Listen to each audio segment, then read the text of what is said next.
Hi, this is Regina White Favors with Favors Film Analysis. So I want to extend the strategy case study for reviewing The Town. This is more or less a critical thinking opportunity.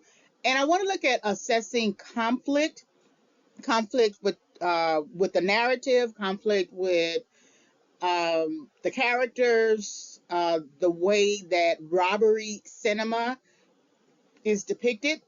So this will give us an opportunity to think about how the director, Ben Affleck, presents conflict, how he acts within the narrative as a main character named Doug, and his relationship with James, as well as the other characters.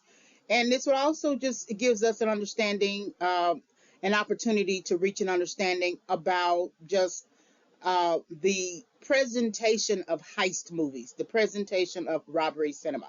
So this is Favors Film Analysis, assessing conflict in the town, which showed in theaters 2010.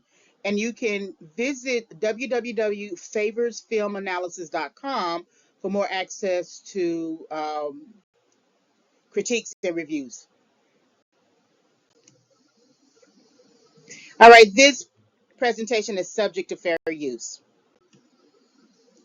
So the men are sitting in the florist shop. This is the friendship, sustaining relationship conflict. All of them are in conflict, even if they are all in agreement. They are all in agreement with conducting robberies and the under the direction of Fergie. But they are also in conflict because one is a work. Dad's on the end at the very end with the light blue has never been to jail before, but he's going to end up dying in the film.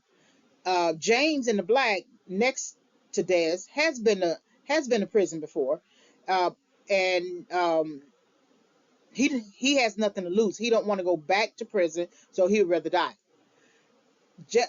Doug right there in the red and blue, navy blue, is tired of this. He sees the situation for what it actually really is. He's sort of like the person representing truth, even though he's a lie, and even though he's a liar. He's the scapegoat person that we've always said that the scapegoat person is the person who really knows or sees everybody for who they are. So Fergie um, is standing in front of them, talking about how when he looks at them, he feels like he's still in the trenches. Fergie is much older than them, and so he's no longer robbing anybody. He's sort of facilitating. He gets information. He tells them about the information. They do the robberies, and then they bring him his cut. So he's almost like a franchise, right? He franchises robbery through these men. And so then you see Albert McGlone, who's actually who's been in trouble with the law, but he is just as acquiescent as the other three men, except Doug. Doug has to perform acquiescence. So all the other three men, Albert, James, Des, they're acquiescent. Somewhere on their journey of life, from childhood, young adulthood, and on, they've made a decision that this is their life. This is what they're going to do. The only two people who work on a job are Des and Doug, which is irony because they work on a job. They don't need anything else. So maybe I don't know why they're in it. Maybe for the thrill of it. But Albert, James, and Des are acquiescent. They acquiesce to Fergie. I guess they understand the underlying assumptions of dealing with Fergie or a person like Fergie.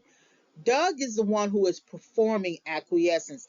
I believe right when they threatened Claire's life, that he made a decision that it was time to go. He didn't tell anybody. He didn't say anything about anything or whatever, but he knew in his mind. So that's really, to me, that's really what's going on with him. That he's contemplating how he's going to do it, when he's going to do it, how it's all going to happen. And I also believe that this is where he makes a decision to kill Fergie. Because if he doesn't kill Fergie, he can't leave. James doesn't kill Doug to keep him from leaving.